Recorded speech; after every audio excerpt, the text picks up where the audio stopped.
రమేష్ 4 రోజులు సెలవు పెట్టి రాజమండ్రి వెళ్లి ఆవాళ్లే రజితని తీసుకుని హైదరాబాద్కొచ్చాడు. హిమాయత్ నగర్లో అతను కుదురుచుంచిన ఇల్లు రజితకి ఎంతమాత్రం తృప్తిగా లేకపోయింది. అయినా భర్త ఎడబాటుని సహించలేక రోజుకో ఉత్తరం తను రాస్తుంటే నెల రోజులు తంటాలు పడి ఇంత మాత్రందైనా సంపాదించగలిగినందుకు అతన్ని మనసులోనే అభినందించుకుంది. ఇంకా తానొచ్చింది కనుక ఎలాగో ప్రయత్నించి వీలైనంత త్వరలో మరో పెద్దింటికి మారిపోవాలని ఈ ఇంట్లో అడుగుపెట్టిన మరు నిమిషంలోనే నిశ్చయించుకుంది. రమేష్ ముందుగానే చెప్పి ఉంచడం వల్ల పాలవాడు ఉదయమే పాలు తెచ్చి పక్కవాళ్ళకిచ్చి వెళ్ళాడు. రమేష్, రజిత రైలు దిగిరాగానే ఆ పాలు తీసుకుని కాఫీ కాచుకుని తాగి స్నానాలు పూర్తి చేశారు. ఆ తర్వాత కాస్త విశ్రాంతిగా ఒక నిమిషం కూర్చుందామన్నా, నడుం వాలుద్దామన్నా ఒక కుర్చీ కానీ మంచం కానీ లేకపోవడం పెద్ద లోటుగా అనిపించింది రజితకి. అందుకే తమ సంసారానికి ముందుగా కావలసింది ఫర్నిచర్ అనిపించింది ఆ అమ్మాయికి.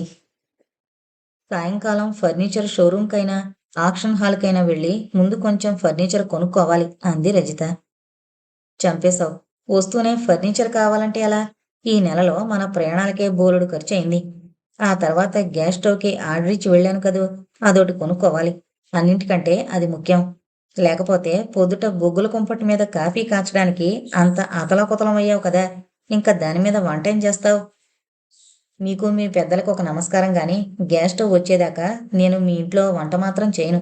ఏ హోటల్ నుండైనా క్యారియర్ తెప్పించుకుందాం. కాఫీ కాచడానికైనా ఇవాళే బజారుకు వెళ్ళి ఒక ఎలక్ట్రిక్ హీటర్ కొనుక్కుని వస్తాను. ఇంకా స్నానానికంటారా, ఆ పని మనిషి ఎలాగో తంటాలు పడి కుంపటంటించి నీళ్లు కాస్తుంది.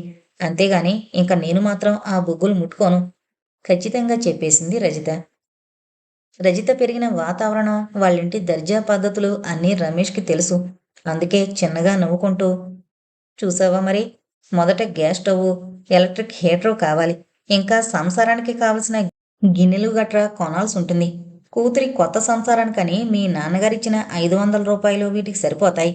ఇంకా నెల నెల కాస్త మిగిల్చుకుని నిదానంగా ఫర్నిచర్ కొనుక్కుందాం అన్నాడు. అందాక ఒట్టి నేల మీద ఎలా కూర్చోవడం, ఎలా పడుకోవడం? విస్మయంగా విసుగ్గా అంది రజిత. ఆమె అమాయకత్వానికి రమేష్కి నవ్వొచ్చింది.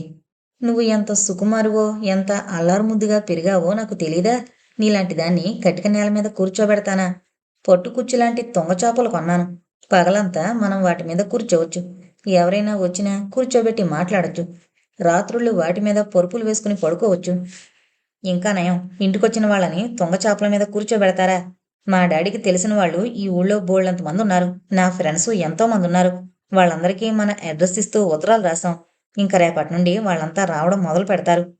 వాళ్ళంతా లక్షాధికారులు, కార్లలో తిరిగేవారును. అలాంటి వాళ్ళు అభిమానంగా నన్ను చూడ్డానికొస్తే ఈ కటిక నేల మీద ఒక చాప పరిచి కూర్చోమని చెప్పనా? అది మాత్రం నా వల్ల కాదు. మీరెన్నైనా చెప్పండి, కుర్చీలు మంచాలు లేకుండా ఈ ఇంట్లో మాత్రం నేనుండలేను ఖచ్చితంగా చెప్పేసింది రజిత, కాళ్ళు చాపుకొని ఫ్యాను గాలికి ఎదురుగా కూర్చుంటూ. పెళ్లిలో రజిత స్నేహితురాళ్ళు కొంతమంది కలిసి ఒక టేబుల్ ఫ్యాను ఆమెకి బహుమతిగా ఇచ్చారు. వాళ్ళ పుణ్యమాని ఇదొకటుంది కనుక సరిపోయింది. లేకపోతే ఇవాళ ఎలక్ట్రికల్ షాపుకి వెళ్ళినప్పుడు హీటర్తో పాటు ఒక ఫ్యాన్ కూడా కొనుక్కోవాల్సి వచ్చేది అనిపించింది రమేష్కి. అలాగని రజిత రాగానే ఇవి కావాలి, అవి కొందాం అని పురమాయిస్తుంటే ఆమె మీద అతనికి కోపం రాలేదు. ఆమె అంతస్తుకి తగినట్లుగా అన్నీ అమర్చి ఇవ్వలేకపోతున్న తన అసహాయతకి సిగ్గుపడ్డాడు. ఇలాంటి చోట వచ్చి పడినందుకు రజితను చూసి జాలిపడ్డాడు. చివరికి అతనికే ఒక ఉపాయం తోచింది.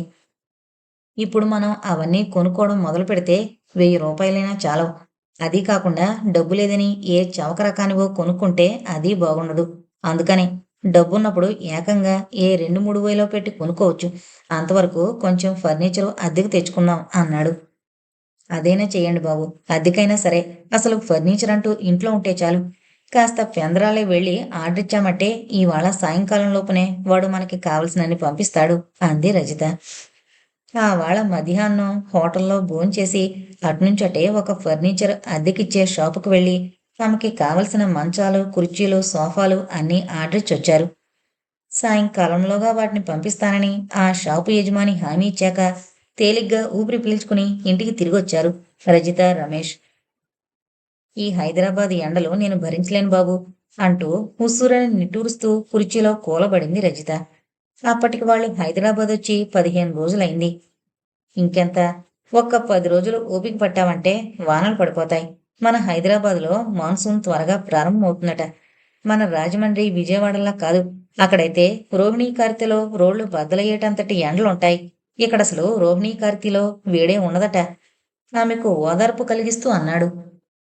ఏమో బాబు, మా ఊళ్ళో రోహిణీ కరతే, మృగశిర కరతే అంటూ నేనేం చూశానేంటి? హాయిగా ఆ ఎయిర్ కండిషన్డ్ రూమ్లో కూర్చుంటే అది ఎండాకాలం అన్న సంగతి కూడా నాకు తెలిసేది కాదు. ఆపసోపాలు పడుతూ టేబుల్ ఫ్యాన్కి మరి కాస్త దగ్గరగా కుర్చీ జరుపుకుంటూ అంది. అప్పటిదాకా ఇంటి పనిలో మునిగిపోయిన ఆమె ముఖంలో అలసట స్పష్టంగా కనిపిస్తోంది. ముఖమంతా చెమటలు కారుతున్నాయి. తలంతా రేగిపోయింది. కాస్త తలదూకుని మొహం కడుక్కోకపోయావా? లాలనగా అన్నాడు. కాస్తసేపు ఈ ఫ్యాన్ గాలి ముందు రెస్ట్ తీసుకుంటేనే కానీ నేను ఏ పని చేయలేను. ఫ్యాన్ గాలి అనుకోవడమే కానీ ఇందులో మాత్రం చల్లదనం ఎక్కడేడ్చింది? పొయ్యి సెగ ముందు కూర్చున్నట్లే ఉంది. రమేష్ ఒక్క క్షణం ఆమె ముఖంలోకి చూశాడు. ఈ 15 రోజుల ఇంటి పనితోనూ ఆమె చిక్కి సగం అయిపోయినట్లుంది. ఎండలకి ముఖమంతా కందిపోయి అది వరకటి మృదుత్వమే కోల్పోయినట్లుగా ఉంది. అతి గారాబంగా అల్లారుముద్దుగా పెరిగిన ఈ పిల్లని తను పెళ్లి చేసుకుని హింస పెడుతున్నానేమో అన్న భావంతో అతని మనసంతా ఎలాగో అయిపోయింది. రజితం చూస్తే పుట్టెడు జాలి ముంచుకునొచ్చింది. అసలు మరో నెల పోయాక నువ్వు ఈ ఊరు రావాల్సింది రజీ. ఇల్లింకా దొరకలేదా? ఇంకా ఎప్పుడు దొరుకుతుంది? అసలు మీరు సరిగ్గా చూస్తున్నారా అంటూ ఉత్తరాల మీద ఉత్తరాలు గుప్పించి నన్ను హడావుడి పెట్టేసి నువ్వు కంగారు పడి వచ్చేశావు అన్నాడు. మీరు చెప్పేది మరీ బాగుంది. ఎండాకాలం, వానాకాలం అంటూ మీనం మేషం లెక్కబెట్టుకుంటూ ఎన్నాళ్ళక్కడ కూర్చోమంటారు? అసలు మిమ్మల్ని విడిచి ఒక్క నెల రోజులుండాలంటేనే నాకు పిచ్చెత్తినట్లయిపోయింది. మీకేమో ఆ వెలితి కాస్త కూడా తెలిసినట్లు లేదు. అందుకే ఇంకో నెల ఆగి రాకపోయావా అంటున్నారు తాపీగా. అంతలోనే రజితకి కోపం వచ్చేసింది. రజిత అలకలు, పంతాలు, పట్టుదలలు రమేష్కి పెళ్లి కాకముందు నుండి తెలుసు. అందుకే ముచ్చటగా నవ్వుకుంటూ తన కుర్చీ ఆమెకింకా దగ్గరగా అభిముఖంగా జరుపుకున్నాడు. ఇలా నా కళ్ళలోకి చూసి ఆ మాట చెప్పు. నువ్వు లేని వెలితి అసలు నాకు తెలియనే తెలీదా? నీ రమేష్ని గురించి నువ్వేనా ఇంత అన్యాయంగా మాట్లాడుతోంది? ఇక్కడ ఒంటరితనం నన్ను ఎంతగా బాధించేదో అసలు నేను మాటల్లో చెప్పగలనా? అయినా నేను అలా అన్నానంటే అందుకు కారణం ఒకటే. నా సంతోషం కోసం నా రజీ ఇబ్బంది పడకూడదు. అల్లారు ముద్దుగా అతి గారంగా పెరిగిన రజీ నా కోసం ఈ మండుటెండల్లో మలమల మాడిపోకూడదు అని. రమేష్కి తన పట్ల గల గాఢమైన అనురాగము, ఆపేక్ష రజితకి తెలియనివి కావు. అతను అలా మాట్లాడుతుంటే ఆమె కళ్ళు అపురూపమైన కాంతితో మిలమిల్లాడాయి. అయితే ఈ రజీకి ఇబ్బంది లేకుండా ఉండేందుకు నేనొక ఉపాయం చెప్పనా? అంది ఉత్సాహంగా. చెప్పు. హాయిగా ఒక 10 రోజుల పాటు సిమ్లాకో, ముస్సోరికో వెళ్ళొద్దాం. రజిత మాటలు వింటూ ఊహల్లోంచి వాస్తవంలోకొచ్చాడు రమేష్. అతని ముఖం చిన్నబోయింది. నువ్వు పుట్టి పెరిగిన అంతస్తుకి తగిన ఆలోచనలే నీకొస్తున్నాయి. కానీ ఆ కోరికలు తీర్చడం ఈ పేద రమేష్కి సాధ్యం కాదని నీకు తెలీదా? అన్నాడు. నేను అస్తమానం ఇలా సరదా పడతాననుకుంటున్నారా? పెళ్ళవగానే కొత్త దంపతులు హనీమూన్కి వెళ్లడంలో విడ్డూరం ఏమీ లేదు కదా. అలాగే మనం సరదాగా కాస్త చల్లని ప్రదేశాలు చూసొద్దామని అడిగాను. నువ్వు అడిగినందుకు నాకేం బాధ లేదు. నేను తీర్చలేకపోతున్నానని నా బాధంతా. ఇది తీరే మార్గం నాకు తెలుసు కనుకే నేనింత గట్టిగా అడుగుతున్నాను. ఏంటది? మన పెళ్లిలో మా బంధువులు, స్నేహితులు ఇచ్చిన ప్రెజెంటేషన్స్తో పాటు 1500 రూపాయల క్యాష్ కూడా వచ్చింది నాకు. ఆ డబ్బు హనీమూన్కి ఖర్చు చేయాలనే ఎన్నాళ్ళు జాగ్రత్తగా దాచాను పెట్టడుగున. ఆ పిల్ల ఉత్సాహంగా చెప్తుంటే సారీ రజీ, ఆ డబ్బు నేను వాడుకోలేను అన్నాడు రమేష్ నిరుత్సాహంగా. సారీ రమేష్, అది వాడుకోకుండా నేను ఉండలేను అంది రజిత అతని కంఠస్వరాన్ని అనుకరిస్తూ. నీ పట్టుదల నీదే కాని చెప్పిన మాట కాస్త కూడా వినవు కదా. ఈ ఒక్కసారికి నా మాట విని నేనడిగింది తీర్చండి. అసలు మన పెళ్ళయ్యాక నేను మిమ్మల్ని ఏమైనా అడిగానా చెప్పండి. ఈ కోరికొకటి తీర్చండి. ఇంకెప్పుడు ఏది అడగను గారంగా అంది రజిత. రమేష్ అదోలా నవ్వుకున్నాడు. నిజమే, పెళ్ళయ్యాకే కాదు పెళ్లికి ముందు కూడా తాను రజితకి ఏమీ ఇవ్వలేకపోయాడు. చీరలు, నగలు వేటికి ఆ పిల్లకి కొదవలేదు. ఇంతవరకు ఏదీ తను ఇవ్వవలసిన అవసరమూ రాలేదు. పోని సరదాగా ఇద్దామన్న సందర్భమూ రాలేదు. అసలు పెళ్లికి ముందే తనకి ఉద్యోగం దొరకగానే రజితకి ఏదైనా బహుమతి కొనివ్వాలని మహా అనిపించింది అతనికి. ఏదివ్వాలి అని 2 నెలలు తెగ ఆలోచించి చివరికి ఒక వాయిల్ చీర కొన్నాడు. కానీ తీరా ఇవ్వడానికి మాత్రం మనసు ఒప్పలేదు. వాళ్ళ ఇంట్లో వాళ్ళు ఏమైనా అనుకుంటారేమోనని కొన్నాళ్లు జంకాడు. రావుగారికి తమ పెళ్లి విషయం ఎలాంటి అభ్యంతరం లేదని తెలిసాక అది ఇవ్వడానికి అతనికి నిజంగా సిగ్గేసింది. ఆ చవక రకం ప్రెజెంటేషన్ చూసి రజిత చెల్లెళ్ళు వెకిరిస్తారేమోనని. చివరికి ఒకనాడు సినిమాకు వెళ్ళినప్పుడు రజితని అడిగాడు, ఏమైనా కోరుకో అని. మిల్క్ బార్కి వెళ్ళి ఐస్ క్రీం తిందాం చాలు. మీ అభిమానాన్ని నేను డబ్బుతో కొలుస్తాననుకుంటున్నారా అంది అనురాగంతో అతని చేయి నొక్కుతూ. ఆ వాళ్ళ రజితకి ఐస్ క్రీం ఇప్పించి ఆమె కోసం కొన్న చీరకి జతగా మరో చీర కూడా కొని మాలతికి వైజీకి ఇచ్చాడు. అదంతా గుర్తు తెచ్చుకుంటూ, నిజమే అనుకో, అయినా ఆ డబ్బు ఏ అవసరానికైనా దాచుకోకుండా ఇలా ఖర్చు చేసేస్తావా? పైగా నీ డబ్బు ఖర్చు చేస్తూ నేనేదో నీ కోరిక తీరుస్తున్నట్లు అనుకోమంటావా అన్నాడు. ఇదిగో, ఇప్పుడే చెప్తున్నాను. నీ డబ్బు నా డబ్బు అంటూ ఇంకెప్పుడు అనకండి. నాకు వినడానికి బాగుండదు. ఒకవేళ మీరింకా ఇదే ధోరణిలో మాట్లాడేటట్టయితే నాకేమనిపిస్తుందో తెలుసా? మీ జీతం నేను ఇప్పట్లా స్వతంత్రంగా ఖర్చు చేయకూడదని, పైసా పైసా ఖర్చుకు కూడా మీ పర్మిషన్ తీసుకోవాలి కాబోలు అనిపిస్తోంది. మనిద్దరిలో ఎవరి డబ్బైతేనేం, అవసరానికి వాడుకుంటున్నాం అనుకోవాలంతే. ఆ, ఇంకా దాచుకోవడం విషయం అంటారా? మీకు తెలీదేమో. డబ్బు ఖర్చు చేస్తుంటేనే మళ్ళీ మళ్ళీ వస్తుంది నూతిలో నీళ్ళలా. అంతేకాని దానిని వాడుకోకుండా ఉంచేశామంటే ఎదుగు బొదుగు లేకుండా అలాగే ఉంటుంది. ఏదో ఒకనాటికి హరించిపోతుంది కూడా. అంతేకాదు, పాడుపడిన నూతిలో నీళ్ళలా వాడుకోవడానికి పనికి రాకుండా పోతుంది. కళ్ళు చక్రాల్లా తిప్పుతూ అతనికొక కొత్త సంగతి చెప్తున్నట్లుగా అంది చిరునవ్వు దాచుకుంటూ. నీ చమత్కారం బాగుంది కానీ ఒక విషయం నువ్వు మర్చిపోయావు. నువ్వు చెప్పినట్లు డబ్బు మురిగిపోవడం, ఎందుకు పనికి రాకుండా పోవడం అన్నది మాత్రం ఎప్పుడూ జరగదు. అదే నిజమయ్యేటట్లయితే ఈ బ్లాక్ మార్కెట్లు, లంచగొండులు ఇలా అన్యాయంగా అయినా ధనార్జన చేసి ఇలా కరెన్సీ కట్టలు కట్టలు కూడబెట్టాలని ఎప్పుడూ అనుకోరు. మీ మాటలు ఒప్పుకుంటానులేండి బాబు. అయినా నేను చెప్పిన దాంట్లోనూ సగం నిజం ఉందని మీరు ఒప్పుకోవాలి అంది చిన్నపిల్లల.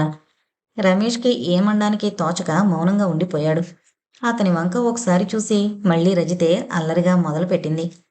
చూడండి, ఈ ప్రయాణం సంగతి మనిద్దరం కలిసి నిశ్చయించుకోవాలి. అంటే ఇద్దరికీ చెరిసగం హక్కు. అంటే చెరో 50 మార్కులు అనుకోండి. నాకిష్టమే కనుక నా వంతు 50 మార్కులు నా ఓటుతో పాటు వచ్చేశాయి. ఇంకా మీ సంగతి. మౌనం అర్ధాంగీకారం అన్నారు పెద్దలు. అందుచేత మీ వంతు 50లోనూ 25 మార్కులు వచ్చేసినట్లే. మొత్తం 75 మార్కులు మన ప్రయాణానికి అనుకూలంగా వచ్చాయన్నమాట.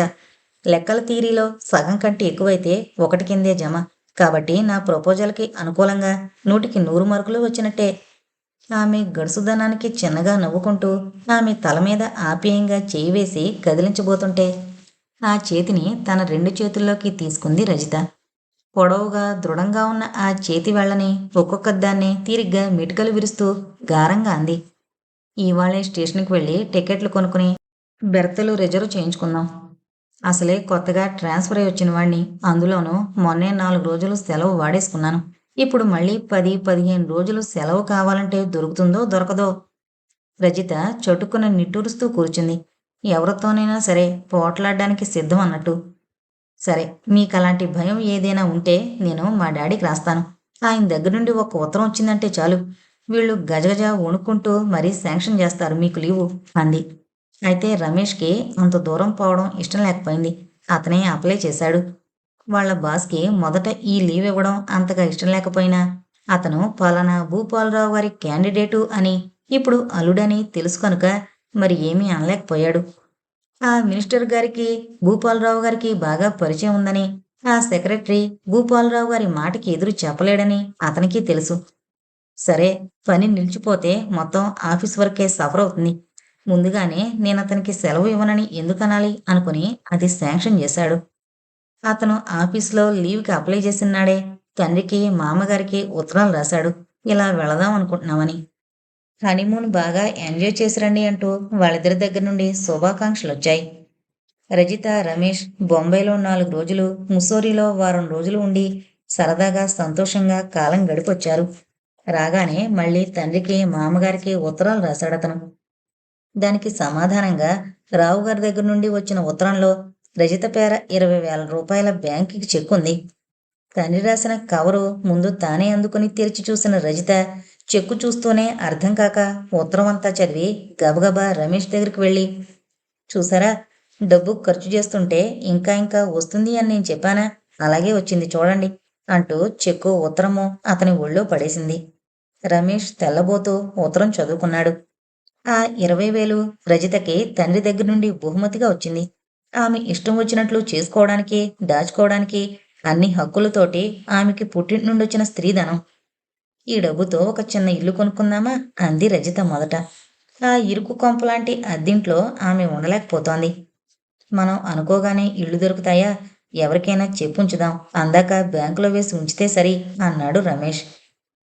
20,000 కంటే మరీ చిన్నిల్లొస్తుందేమో. మళ్ళీ దానికి ఫర్నిచర్ అది కొనుక్కోవడానికి డబ్బుండదు.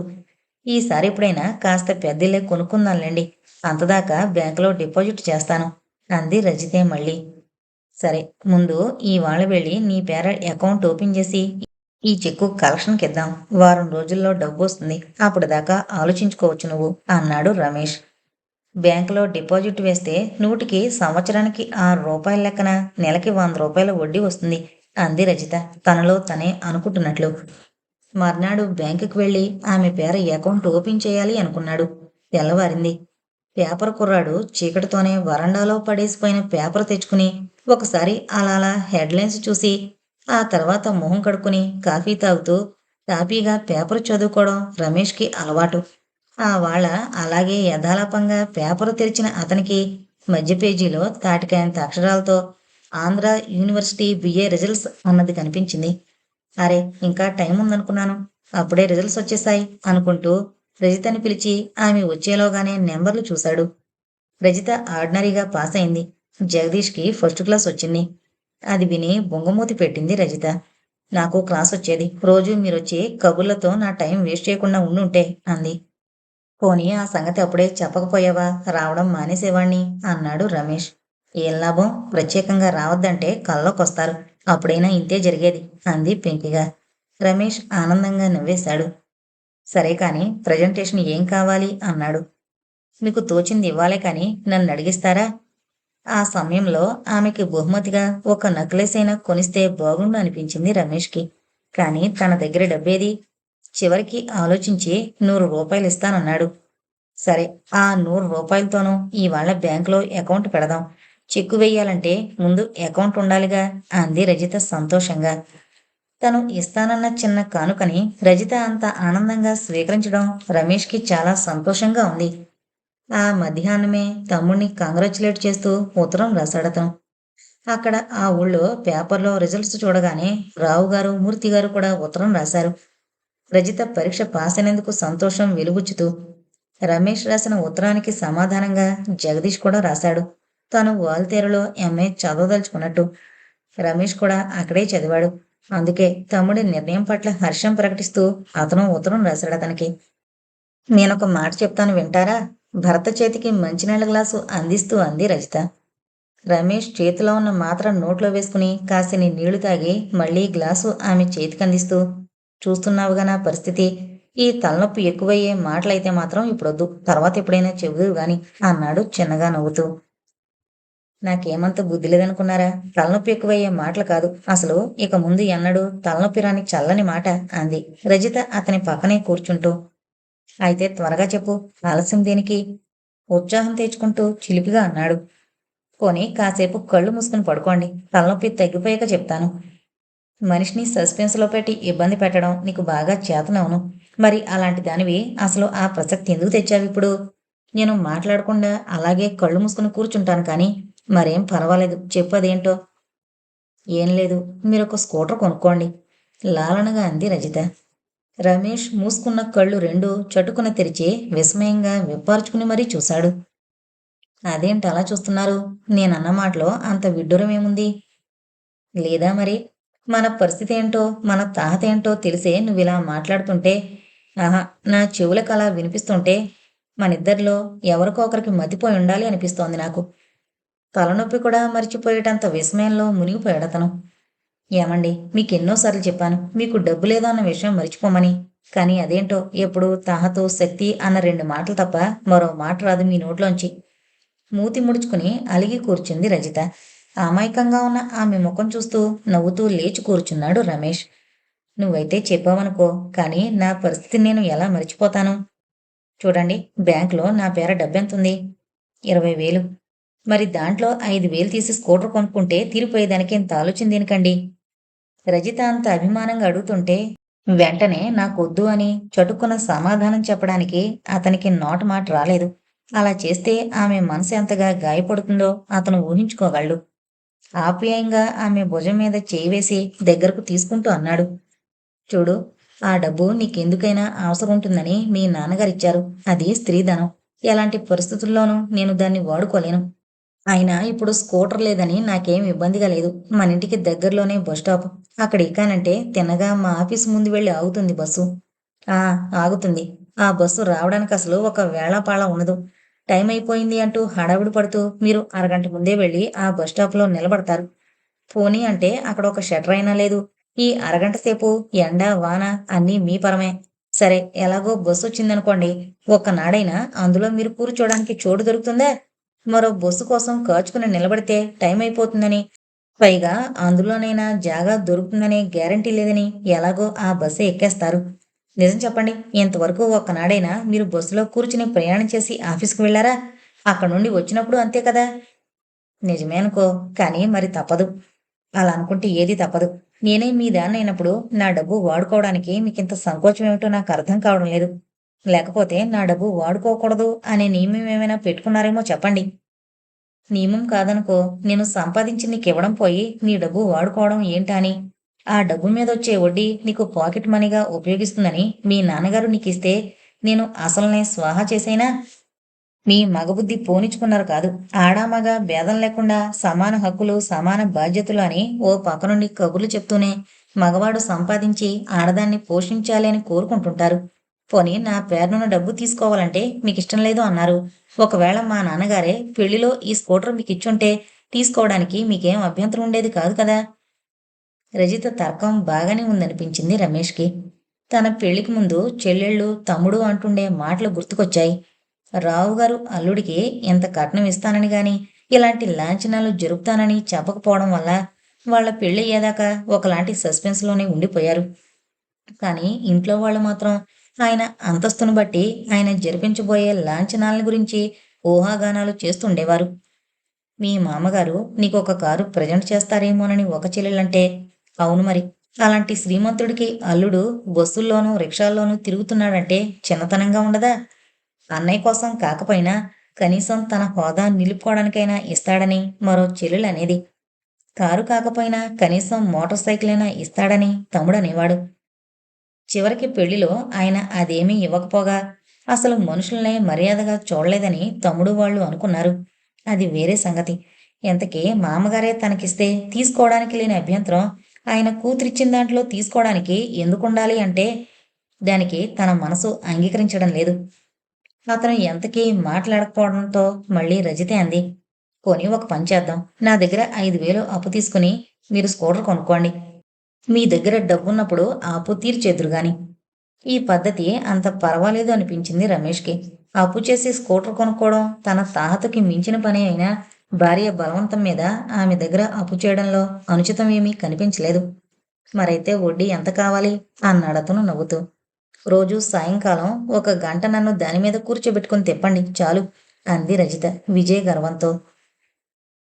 రేపు అమ్మా నాన్న వస్తున్నారట. చేతిలో ఉన్న కార్డు చదవడం ముగించి సంతోషంగా భార్యతో చెప్పాడు రమేష్. రజిత ముఖంలో సంతోషపు ఛాయలు అంతగా కనిపించలేదు. పైనుండి రవ్వంత విసుగుదలతో అంది. ఈ ఇల్లు బొత్తిగా చిన్నది. చుట్టాలెవరైనా వస్తారంటేనే సిగ్గుతో ప్రాణం చచ్చిపోతుంది. మరో పెద్దింటికి మారిపోదామంటే వినరు మీరు. చూడు రజీ, నీకెన్నోసార్లు చెప్పాను. మన ఆదాయాన్ని బట్టి ఖర్చు పెట్టుకోవాలే కానీ మన కోరికలు, ఆడంబరాలు, అభిరుచులను బట్టి కాదు. మనకొచ్చేది నెలకి 400 రూపాయల జీతం. అందులో ఇప్పటికే నెలకి 100 రూపాయలు ఇంటద్దెకనిస్తున్నాం. ప్రస్తుతం మన తాహతకి ఇది ఎక్కువే అనుకుంటే ఇంకా పెద్దింటికి వెళదామనుకోవడంలో అర్థమేమైనా ఉందా? ఏమో బాబు, 100 రూపాయలు పోస్తున్నామని మీరు ఇప్పటికి 1,00,000 సార్లైనా అన్నారు. కానీ ఇల్లు ఎంతుందో అని ఒక్కసారైనా ఆలోచించిన పాపాన పోలేదు. ఈ కటకటాలున్న వరండాయే డ్రాయింగ్ రూమ్‌గా మార్చుకున్నామే తప్ప, మనకి వేరే డ్రాయింగ్ రూమ్ అనేదే లేదు. ఇంటికి ఎవరైనా వస్తే ఇక్కడ కూర్చోబెట్టాలంటే నా తల కొట్టేసినట్లుగా ఉంటోంది. సరే, ఉన్నది ఒక బెడ్‌రూమ్. అందులో ఎంతమంది పడుకోగలమో చెప్పండి. ఇంకా వంటగదిని గట్టిగా కొలిస్తే జానెడు, బెత్తుడుంటుంది. అదే store room, kitchen, dining hall అన్నీను. ఇంకా మీ అమ్మా నాన్న వస్తే అదే పూజ గది అవతారం కూడా ఎత్తాలి. మనిద్దరమైతే ఎలాగో సర్దుకుని కిందే కూర్చుని భోజనం అయిందనిపిస్తున్నాం. ఇంకా గెస్టులు కూడా వచ్చారంటే ఎక్కడ వండుతాను? వాళ్ళకి ఎక్కడ కూర్చోబెట్టి వడ్డిస్తాను? అసలు అందులో నలుగురు మనుషులు ఒక్కసారి నిలబడ్డానికైనా జాగా ఉందా చెప్పండి? నువ్వు చెప్తున్న ఇబ్బందులన్నీ నాకు తెలుసు. అయినా ప్రస్తుతానికి ఎంతకన్నా గత్యంతరం లేదు. అమ్మ వాళ్ళైనా నెలో 2 నెలలో ఉండి వెళ్ళిపోతారే కానీ ఎప్పటికీ మన దగ్గరే ఉండరు. నాన్న రిటైర్ అయి వాళ్ళు మన దగ్గరే ఉండే రోజు వచ్చే నాటికి నా జీతం పెరుగుతుంది. మనము మరో పెద్దింటికి మారతాం. ఇంక ప్రస్తుతానికంటావా? వాళ్ళు సర్దుకుపోతారే కానీ ఎక్కడో పరాయి దగ్గరికి వచ్చినట్లు అది సరిగ్గా లేదు, ఇది సరిగ్గా జరగలేదు అని వంకలు పెట్టేవాళ్ళు కాదు. వంటగది ఇరుకు అనుకుంటే బెడ్రూమ్‌లోనే ఒక పక్క భోజనాలు చేసి శుభ్రం చేసుకోవచ్చు. కొంతమంది రాత్రులు ఈ సోఫావి పక్కకు జరిపి ఇక్కడే పడుకోవచ్చు. రమేష్ నచ్చజెప్తున్న ధోరణిలో అంటుంటే అన్నింటికి అన్ని సమాధానాలు చెప్తారు.